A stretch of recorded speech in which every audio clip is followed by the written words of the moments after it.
मी Bhimrao Karale Patil, BKP 24 मराठीमध्ये आपलं सर्वांचं स्वागत. आज नवीन दिवस, नवीन विषय, नवीन दिवसाची नवीन अशी चर्चा. आज चर्चा घेऊन आलोय म्हणजे बघा, जे पालखी आहे आपली, या पालख्या आळंदीवरनं पंढरपूरच्या दिशेने निघालेल्या आहेत आणि गावगाव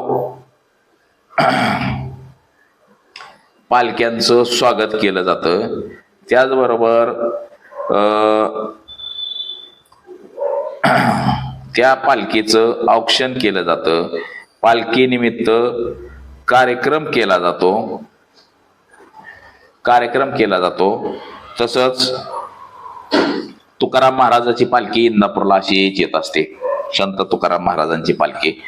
त्याचबरोबर देहू ते पंढरपूर असा तुकाराम महाराजांच्या पालखी जात असते. 18 तारखेला म्हणजे शनिवार निमगाव केतकी इथं पालखी असते. त्याचबरोबर दुपारी गोल रिंगण असतं. रात्रीचा मुक्काम इंदापूर येथे 19 तारखेला असते पालखी आणि तशीच ती सराटीला जाते. तर पालखी निमित्तानं जे काय दुकानं लागतात, मोठमोठाले पाळणे लागतात.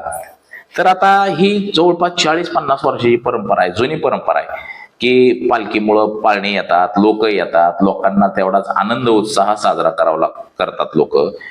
तर आता ह्यामध्ये मिठाचा खडा टाकण्याचं काम इंदापूर नगरपालिकेने केले का? म्हणजे या वर्षी इंदापूरला पाळणे आले नाही, दुकाने आले नाही आणि ह्याला जबाबदार दत्तामामा भरणे यांची नगरपालिका आहे का? दत्तामामा भरणे यांच्या ताब्यात असलेली नगरपालिका आहे. आता सांगितलं जातं असं माझ्या माहितीप्रमाणे की तिथं लय पैसे मागितले गेले त्या पाळण्यावाल्यांकडनं आणि सगळ्या नगरसेवकांनी काहीतरी म्हणे प्रत्येक नगरसेवकाला 50-50 हजार द्या वगैरे असं चर्चा सुरू आहे इंदापूर तालुकाभर. म्हणजे अधिकृत माहिती नाही, पण चर्चा जोरदार सुरू आहे तालुक्यात. तर नेमकं काय चर्चा आहे? खरंच नगरसेवकांनी पैसे मागितले का? नगराध्यक्ष जरी श्रीमंत असला तरी 50,000 मागितलं का नगराध्यक्षानं? ह्या सगळ्या गोष्टींची आज आपण चर्चा करणार आहोत. म्हणजे खरंच नगरपालिकेचा शिव, ही सगळी मंडळी, तसंच खरंच त्या पाळण्यावाल्यांना परवडतं का? या सगळ्या गोष्टींची आज आपण चर्चा करणार आहोत. तर चला, सर्वप्रथम आपण जर चॅनल सबस्क्राईब केला नसेल तर चॅनल सबस्क्राईब करावा. तसंच हा व्हिडिओ संपूर्ण जर बघितला तर आपल्या लक्षात येईल की खरंच इंदापूर नगरपालिका आणि नगरसेवक 50-50 हजारासाठी इंदापूरची सगळी शान घालवत आहेत. दत्तामामा भरणेच्या ताब्यात असलेली नगरपालिका आहे. तर नगरसेवक किती आहेत, काय, हे जर आपण व्हिडिओ संपूर्ण बघितला तर आपल्या लक्षात येईल. आणि सर्वप्रथम आपण जर चॅनलवरती नवीन असाल तर चॅनल सबस्क्राईब करावा ही सर्वांना विनंती. आणि चला चर्चेला सुरुवात करूया. महाराष्ट्रातलं इंदापूर तालुका हे गाव एक नामांकित गाव आहे आणि या गावाला पालखीची परंपरा आहे, संताची परंपरा आहे. अनेक वर्षापासून इंदापूरमधून सुद्धा अनेक लोक पालखी सोबत पंढरपूरला जातात. तर काही लोक देहू आळंदीला जातात आणि तिथून पालखी सोबत मुक्काम करत चालत पंढरपूरला जातात. आता ही पंढरीची वारी देहू आळंदी ते पुणे आणि बारामती करत असं पंढरपूरला जाते. काय पालखी पलीकडल्या रोडने जाते, म्हणजे माळशिरसवरनं जाते. एक पालखी संत ज्ञानेश्वर महाराजांची आणि संत तुकाराम महाराजांची पालखी ही इंदापूरवरनं जात असते. आता ह्याची जी परंपरा आहे ही अनेक वर्षापासूनची परंपरा आहे आणि या परंपरेला छेद मात्र यावर्षी बसलेला आहे. बघा, ही पालखी जी आहे ही पूर्वी इंदापूरच्या नारायणदास रामदास हायस्कूलमध्ये असायची, जे कधी काळी शहा यांच्या वडिलांनी ती जागा शिक्षण संस्थेसाठी फुकाट दिली होती. त्यांचीच शिक्षण संस्था होती आणि त्या शिक्षण संस्थेवरती नामधारी म्हणून शंकरराव बाजीराव पाटील यांना अध्यक्ष केलं होतं. ते कायमस्वरूपी तसंच राहिले. त्यानंतर म्हणजे बघा, या संस्थेमध्ये मुख्य पद म्हणजे सचिव पद, अध्यक्ष आणि सचिव ही 2 पद मुख्य असतात. तर सचिव पद हे शहा कुटुंबाकडे होतं. मात्र हर्षवर्धन पाटील यांच्या कार्यकाळामध्ये मात्र शंकरराव बाजीराव पाटील यांच्या निधनानंतर ती संस्था खरी पाहता शंकरराव पाटील यांची जी कन्या आहे त्यांना द्यायला पाहिजे होती, परंतु दिली गेली नाही. हर्षवर्धन पाटील यांनी ती ताब्यात घेतली आणि जे शहा कुटुंब सचिवपदी होतं ते शहा कुटुंबाचे अधिकार कमी केले आणि ते आपल्या ताब्यामध्ये घेतलं. तर त्या शाळेमध्ये संत तुकाराम महाराजांच्या पालखीचा ठिया असायचा. मात्र हर्षवर्धन पाटील यांचा पराभव झाला 2014ला आणि त्यानंतर त्यांनी रागापोटी सांगितले की माझ्या शाळेमध्ये आमच्या पालखी आणायची नाही आणि सरळ ती पालखी रयत शिक्षण संस्थेमध्ये गेली. त्यावेळेस आलेली पालखी माघारी लावली आणि तिथून 2014 पासून जे दत्ता भरणे आमदार आहेत त्यांनी जे औद्योगिक वसाहत आहे इंदापूरची, म्हणजे ज्यांना आपण ते कॉलेज म्हणतो शिक्षणाचं ITIA, त्या ITIA मध्ये पालखीची व्यवस्था केली. काही काळ रयत शिक्षण संस्थेमध्ये केली आणि त्यानंतर ते सगळं ITIA मध्ये त्याचं रूपांतर केलं. आता इंदापूर नगरपालिकेने चोख व्यवस्था पालखीची केली का? तर नक्कीच पालखीची व्यवस्था जी आहे, ठिया वगैरे हे सगळं चोख केलंय. मात्र देवदर्शनासाठी लोक येतात, त्याचबरोबर लोक पाळण्यात बसण्याचा सुद्धा आनंद घेतात. तिथं ज्या होड्या येतात, जी खेळणी येतात, खेळणी विकत घेण्यासाठी लहान मुलं येत असतात. आता देवदर्शनाच्या अनुषंगानं लोक येतात, त्यामध्ये त्यांना पालखीचं दर्शन होतं. तसंच जे घोड्याचं रिंगण असतं त्या रिंगण पाहण्याचा आनंद घेतात. तसंच इतर गोष्टी म्हणजे जसं की तिथं पाळणं लागतात, पाळण्यामध्ये बसण्याचा आनंद लोक घेतात. आता ह्या पालखीची परंपरा कधीपासून आहे? तर पालखीची परंपरा 1685 पासून पालखी सुरू झाली. 340 वर्ष या पालखीला पूर्ण झालेले आहे. संत तुकाराम महाराजांचे चिरंजीव नारायण महाराज यांनी ही पालखी सुरू केली होती आणि ते इंदापूर पासून सुरू केली. म्हणजे संत तुकाराम महाराजांचे जे चिरंजीव होते नारायण महाराज यांनी इंदापूर मध्ये मुक्काम केलेला आहे. त्यांनी जी पालखी ठरवली ती त्याची आळंदी मार्गे पुणे, पुण्यावरनं बारामती आणि इंदापूर मार्गे सराटी, अकलूज आणि पंढरपूर असा पालखीचा मुक्काम नारायण महाराजांनी केलेला होता. त्या बघा इंदापूरचे पालखीचे प्रमुख स्थळ कुठले कुठले आहेत बघा. इंदापुरात रिंगण होतं, सराटीमध्ये पालखी 1 दिवस मुक्कामी असते आणि सराटी नंतर ती सोलापूर जिल्ह्यामध्ये पालखी जाते. तर आता हा सगळा पालखीचा बंदोबस्त आहे. तर पालखीचा आता बघा इंदापूर नगरपालिकेचे नगराध्यक्ष आहेत भरत शाह आणि इंदापूर नगरपालिकेचे कार्यकारी म्हणजे मुख्य अधिकारी ज्याला आपण म्हणतो ते मुख्य अधिकारी. आता ह्यांनी पालखीची व्यवस्था चोख करणं गरजेचं होतं. तसंच गावामध्ये येणारी जी खेळणी, पाळणे जे असतात हे पाळणे बिळणे हे जे सगळी व्यवस्था करणं गरजेची होती, मात्र केली गेली नाही. आता एकंदरीत माझ्या माहितीप्रमाणे असं सांगितलं जातं की बघा पालखी आली की भजन कीर्तन सगळ्याच गोष्टी येतात त्याच्यामध्ये. तर इंदापूर नगरपालिकेला जे नगरसेवक आहेत हे नगरसेवक सुद्धा आपण बघू बघा किती नगरसेवक आहेत. उमेश मखरे म्हणून नगरसेवक आहेत, सुनीता वाघ नगरसेवक आहेत, सुनील नलवडे नगरसेवक आहेत, वंदना शिंदे नगरसेवक आहेत, शकील सय्यद नगरसेवक आहेत, दीप्ती राऊत नगरसेवक आहेत, अक्षय सूर्यवंशी आहेत, शुभम पोपट आहेत, मयूर प्रशांत उमरे आहेत, सुनील अरगडे आहेत, रजिया शेख आहेत, शोभा जावीर आहेत, शैलेश पवार, अनिल डाहोरे आहेत. हे नगरसेवक आहेत. हे राष्ट्रवादी काँग्रेस अजित पवारांचा गट जो आहे दत्तामामा भरणे यांच्या पक्षाचे हे नगरसेवक आहेत. आणि 6 नगरसेवक विरोधात सुद्धा निवडून आलेले आहेत. आणि भरत शाह हे नगरपालिकेचे नगराध्यक्ष आहेत. तर उपनगराध्यक्ष सुद्धा आहेत बाळा ढवळे म्हणून, ते उपनगराध्यक्ष होते. तर विरोधात सुद्धा बघा अनिल शिंदे, गणेश राऊत, शकीला बागवान, शीतल शेटे, पुन्हा सफद बागवान, सुधाकर ढगे अशी जी मंडळी आहेत हे सुद्धा निवडून आलेले आहेत, विरोधामध्ये निवडून आलेले आहेत. तर विरोधी पक्ष नेता अण्णा पवार हे सुद्धा आपण पाठीमागे पाहिलेलं आहे. तर ही मंडळी सुद्धा अशी सुद्धा निवडून आलेली आहेत. आणि आता ह्याच्यामध्ये झालंय असं, आता इंदापूरकरांचा सरळ आरोप आहे, इंदापूर शहरवासियांचा दत्तामामा भरणे आणि त्यांच्या नगरपालिकेवरती आरोप आहे. तसंच इंदापूरच्या ग्रामीण भागातनं जी लोक पालखी बघायला येतात ह्या सगळ्यांचे आरोप आहेत. आणि माझ्या माहितीप्रमाणे असं की इथं जे खेळणी लागतात म्हणजे पाळणे, दुकानं, खायला दुकानं असतात छोटे छोटे खाण्यासाठी, म्हणजे कुठं वडापाव, भजेपाव, कुठं जिलबी, हे सगळ्या ज्या गोष्टी मिळत असतात तिथं. आणि पाळणा घर म्हणलं की बघा पालखीच्या सोहळ्याला बघा मोठमोठाले पाळणे लागत असतात, मोठमोठाले पाळणे, तिथं खेळणी विकायला ठेवलेले असतात.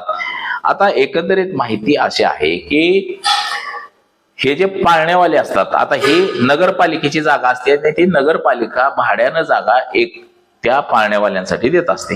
तर पाळणं चालतात किती दिवस, तर पाळणं चालतात हे 1 दिवस ते 2 दिवस फक्त चालतं. ते नगर ज्या वेळेस पालखी असते इंदापूरमध्ये त्यावेळेस लोक पालखी दर्शनाला जातात आणि तिथं पाळण्यासाठी जात असतात. तर साधारण 1-2 दिवस चालतं.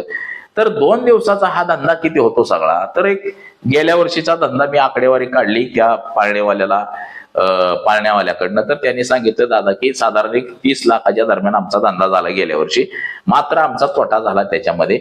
अरे म्हणलं 30 लाख धंदा झाला आणि तोटा कसा झाला तुझा, तर त्यांना असं सांगितलं की 30 लाख धंदा झाला दादा, तिथं पाळणे जे लावलेले असतात, मी ती जागा घेतली होती नगरपालिकेकडनं भाड्यानं, तर मला त्या जागेसाठी 11 लाख रुपये नगरपालिकेला द्यावे लागले. मला किती, 11 लाख रुपये द्यावे लागले. त्याचबरोबर पोलीस स्टेशनला 1-1.5 लाख रुपये दिले म्हणला.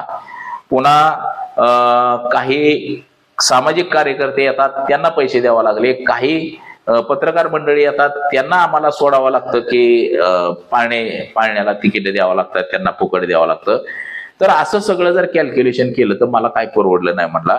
तिथं जे येणारे जे पाळणे, तिथं करणारे व्यवसाय, जे धंदा करणारे लोक आहेत ते ह्यांना निम्म असतं म्हणला.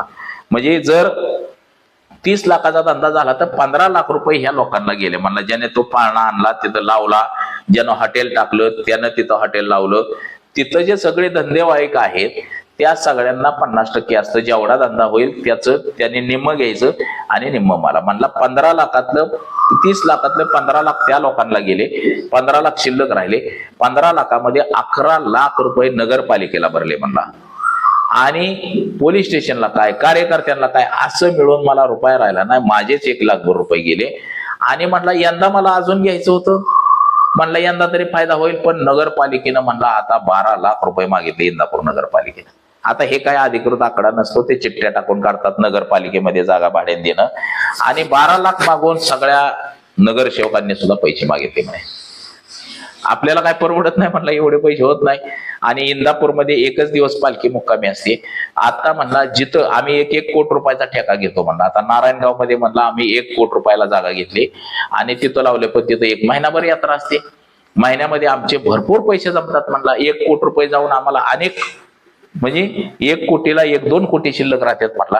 तसं जर इंदापूरला जर 2-4 दिवस जर पालखी मुक्कामी असती तर आमचे पैसे वसूल झाले असते, परंतु इथं पैसे वसूल होत नाहीत. आम्ही नगरपालिकेला सांगितलं की बाबांनो, गेल्या वर्षी आमचा तोटा झाला, ह्या वर्षी तर आम्हाला तोटा भरून निघण्यासाठी तुम्ही पैसे कमी करा, आणि कोणी मागू नका, चिम्या गोम्या स्वाम्या ही जे पैसे मागतात यांनी मागू नका, तुम्ही आम्हाला त्याचं प्रोटेक्शन द्या. मात्र नगरपालिकेनं सांगितलं नाही, आम्हा सगळ्यांना पैसे दिले तरच आम्ही या वर्षी तुम्हाला ठेका देऊ, या वर्षी आम्ही इंदापूर नगरपालिकेची जागा उपलब्ध करून देऊ असं सांगितलं. मग तो म्हणला ह्यांना 12 लाख द्यायचे, हे सगळे नगरसेवक सांभाळायचे, 50-50 हजार, 20 लाखाच्या वरती जाईल आकडा, पुन्हा पोलीस स्टेशन आहे, कार्यकर्ते आहे, मग इथं धंदा होतोच किती. त्याच्यामुळं पाळणेवाला आलाच नाही एक बी. ते म्हणला मरू दे. मग आता ह्या अशा कारणामुळे इंदापूर नगरपालिकेवरती टीका जोरदार व्हायला लागलेली आहे की यांनी पैशासाठी पाळणेवाले, खेळणेवाले येऊ दिले नाहीत म्हणून. बघा ही वस्तुस्थिती इंदापूर नगरपालिकेची, की लोकांचं काय देणं घेणं नाही, लोकांना सोयी सुविधा मिळतात का नाही हे बघायचं नाही, आपल्याला किती मालपाणी मिळतोय. आता गेल्या वर्षीची जर आपण माहिती काढली असेल, इंदापूर नगरपालिकेला या व्यक्तीनं सांगितलं 11 लाख भरले, तर ते जर गणित काढलं असेल तर 11 लाख नगरपालिकेला भरले का 1च लाख भरले, बाकीचे सगळे वाटून घेतले, असं सुद्धा होऊ शकतंय. म्हणजे भ्रष्टाचार किती मोठ्या प्रमाणामध्ये फोफवलेला आहे. लोकांचं काही देणं घेणं पडलेलं नाही, लोकांच्या सोयीसाठी नाही, हे फक्त स्वतःच्या सोयीसाठी सगळं राजकारण चाललेलं आहे. हेच या सगळ्या गोष्टीतून दिसतंय. म्हणजे इंदापूर नगरपालिकेचं बघा, नवीन तहसीलदार कचेरीपाशी ते सगळं लागायचे पाळणे बिळणे, लोकांची तुफान गर्दी असायची, 100 रुपये तिकीट असलं तरी माणसं बसायचे, त्या माणसांचा बी धंदा व्हायचा, लोकांना आनंद मिळायचा. एका माणसासाठी पाळणा आणणं जमत नाही, एका पाळण्याला 3-3 ट्रकामध्ये बसतं, एका पाळण्याचं सामान बसत नाही, एवढा मोठा पाळणा असतो तो. आणि त्या माणसाला सुद्धा खर्च आहे, ती पाळणे आणायचे, लावायचे, उभं करायचा, आणि नंतर त्याचं पैसे चालू होणार त्याला. आणि हेच इंदापूर नगरपालिकेने यंदा होऊ दिलं नाही. पाळणे येऊ दिले नाही आणि काहीच नाही. त्यांच्याकडे भरमसाठ पैसे मागितले, त्याच्यामुळे ते पाळणे आले नाही. आणि यंदाचा सगळा यंदा सगळं हे जे लोकांचा जो आनंद होता तो आनंद सगळा मातीत घालण्याचं काम इंदापूर नगरपालिका आणि दत्ता भरणे यांनी केलेला आहे, असाच इंदापूर तालुक्यातल्या सगळ्या लोकांनी आरोप केलेला आहे. बघा, पालखी भावनगरला असते, निमगावला मुक्कामी असते, मात्र तिथं पाळणं लागत नाहीत. पाळणे इंदापूरलाच लागतात. का तर इंदापूर हे मोठं गाव आहे. इंदापूरवरती अनेक वाड्या वस्त्या आधारित आहेत आणि लोक आनंदाने तिथं जात असतात, येत असतात पालखीला. आणि हाऊस म्हणून आता आपल्याकडं इंडियन कल्चर आहे, आपल्याकडे लोक एन्जॉय करतात आणि त्या एन्जॉयामध्ये मिठाचा खडा इंदापूर नगरपालिकेने टाकलाय, हेही तितकंच खरं आहे. तर बघा, वस्तुस्थिती नेमकी अशी आहे. आता ह्याच्यावरती पुन्हा राजकारण होईल, मला लोक म्हणतील का इंदापूर नगरपालिकेच्या विरोधात व्हिडिओ बनवला, पण मी कोणाच्या विरोधात बनवत नाही. जी मानसिकता आहे, जी व्यवस्था आहे, त्याच्या विरोधात माझं बोलणं असतं. मी व्हिडिओ वगैरे कोणाच्या विरोधात बनवत नाही. मी आजवर जेवढे पण व्हिडिओ बनवतो, लोक लाखावरती मला बघतात. माझे इंस्टाग्रामला सुद्धा भीमराव कडाळे पाटील इंस्टाग्रामला सुद्धा लाखावरती मिलियन मध्ये माझे व्हिडिओ जातात. परंतु माझं कोणाच्या विरोधात नसतं. जे सत्य परिस्थिती आहे, इंदापूर नगरपालिकेने जी चूक केली की 12 लाख रुपयाची 12 लाख रुपये नगरपालिकेला द्यायला लागतील म्हणले, इतर नगरसेवकांना काय द्यायला लागतील, ह्याच्यामुळेच पाळणेवाले आले नाहीत, हे सत्य आहे. आणि हाच व्हिडिओ टाकल्यावर बघा, याच्यामुळं लोकांना वाटेल की नगरपालिकेच्या विरोधात आणि भरणे मामाच्या विरोधात, पण कोणाच्या विरोधात नाही. भरणे मामाने सुद्धा ह्या सगळ्या गोष्टींकडे लक्ष दिलं पाहिजे. लोकांचा जो आनंद आहे, पाळणे हे ते आलं पाहिजे. लोकांचा आनंद हिरावून घेण्याचा कुठल्याही आमदाराला, खासदाराला, कोणालाच अधिकार नाही. उलटा लोकांना कशी आनंदित राहतील ह्याच्यासाठी तुम्हाला लोकांनी निवडून दिलेलं असतं. तर त्याचा सुद्धा तुम्ही अनादर केला पाहिजे, आदर केला पाहिजे, अनादर केला नाही पाहिजे, हेच एकंदरीत आहे. तर बघा, आज एवढंच. माझा सहकारी कॅमेरामन अनिकेत समे, भीमराव कडाळे पाटील, BKP 24 मराठी, इंदापूर, पुणे.